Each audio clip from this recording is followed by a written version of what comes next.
Donc à 2 ans, votre fils Alexandre est tombé dans le coma après un arrêt cardiaque. Il est tombé dans une rivière qui était au fond de votre jardin. Les pompiers l'ont réanimé les premiers mois de son coma. Est-ce que vous avez compris tout de suite qu'il ne serait sans doute plus jamais comme avant?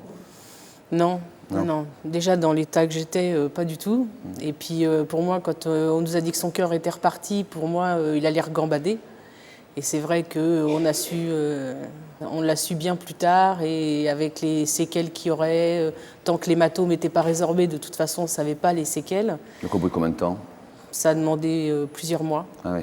Donc plusieurs mois entre l'espoir et le désespoir. Il était dans un coma profond après, et après il est sorti donc du coma profond pour passer en état végétatif.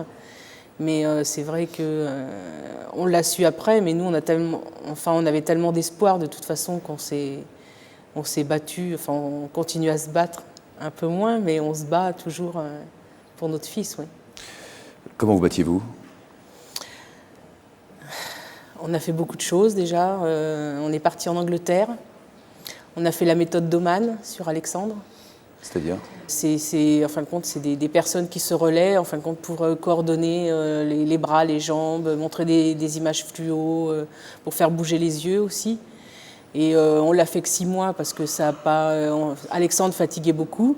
Et puis, en plus de ça, ça donnait pas. Il n'y avait pas d'évolution. Donc, on a arrêté. Vous avez essayé d'autres pistes? Ouais, tout ce qui est magnétiseur, toutes ces choses comme ça. Ouais. Quand il a ouvert les yeux ensuite, est-ce qu'il a montré tout de suite enfin, je veux dire qu'il y a eu un avant et un après, des signes de vitalité, Non, aucun. Il a juste ouvert les yeux comme ça?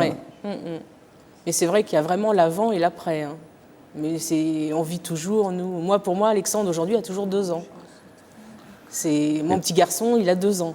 Il n'a pas 14 ans. Mais il a le corps d'un oui, il est aussi grand que moi, donc oui. Ah bon? Oui. Il est très grand. Donc il a 14 ans, depuis 11 ans maintenant, il vit la semaine dans un centre spécialisé, donc le week-end chez vous. Quelle vie de couple et de famille vous pouvez mener avec le week-end, notamment quand votre fils Alexandre est présent? Au début, ça a été très très dur. Moi, personnellement, j'ai mis 5 ans déjà à réaliser ce qui nous arrivait. 5 ans? Maintenant, en fin de compte, avec le recul, je m'aperçois que j'ai toujours autant de mal. Mais on a eu un petit dernier qui nous a beaucoup aidés moralement. Et, un garçon aussi? Un petit garçon, qui est le sosie d'Alexandre. Donc, alors que les autres ne se ressemblent pas du tout, mais le petit dernier ressemble énormément à Alexandre. Ça a dû vous faire un choc, ça? Ouais, quand il est né, c'est vrai que j'avais beaucoup de mal à l'appeler, il s'appelle Dylan, et c'est vrai que je mettais du temps à l'appeler Dylan, je l'appelais Alexandre. Et c'est vrai que toutes les photos, tout le monde me dit, moi, il est beau Dylan, non, c'est Alexandre, et puis vice-versa, donc c'est d'autant plus dur. Ouais.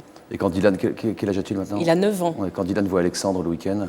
Lui, ça se passe très bien, parce qu'en fin de compte, je crois que c'est lui avec qui ça se passe le mieux de la famille, parce que lui, il est né avec. Quand il est né, Alexandre était déjà comme ça. Donc en fin de compte, lui, il dit que Alexandre est malade, mais c'est quand même son frère. Donc il va y faire un bisou. Des fois, il dit, c'est dommage, je ne peux pas jouer avec lui, parce que maintenant, il se retrouve tout seul à la maison, parce que tout le monde est parti.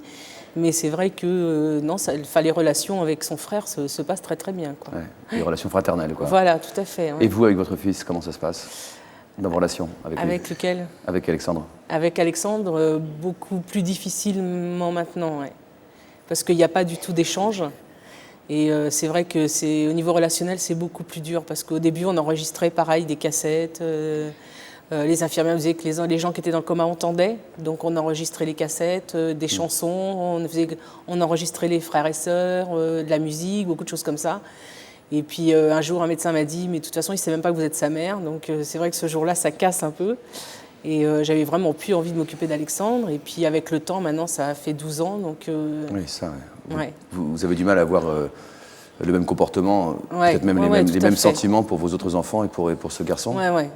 Bon, on continue à le prendre parce que je ne veux pas qu'il y ait de séparation, mais c'est vrai que je n'ai pas spécialement envie ni de jouer avec lui, j'ai pas envie, je m'oblige des fois à le faire, mais j'ai pas envie de jouer avec lui, j'ai pas envie de, ça me dit rien. Vous faites aujourd'hui une distinction entre Alexandre et ses frères et sœurs?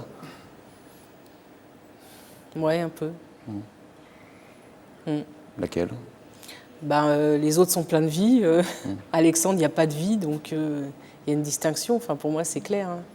Est-ce que d'autres aussi font la même distinction que vous? Et est-ce que vous le supportez? D'autres, l'entourage? Ouais. Non. Non, non, on nous parle très peu d'Alexandre, donc il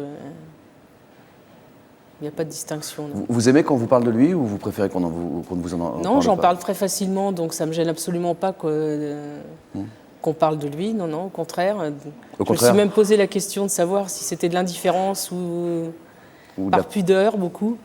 Donc j'ai su que c'était par pudeur. Que les autres n'osent pas vous en parler? Oui. Alors que vous leur dites ce soir et toujours que vous aimez qu'on prenne des nouvelles de votre fils? Je sais pas, moi quand il y a quelqu'un qui est malade, je demande s'il va bien. Donc c'est vrai que par moments je me dis, tiens, personne ne parle jamais d'Alexandre.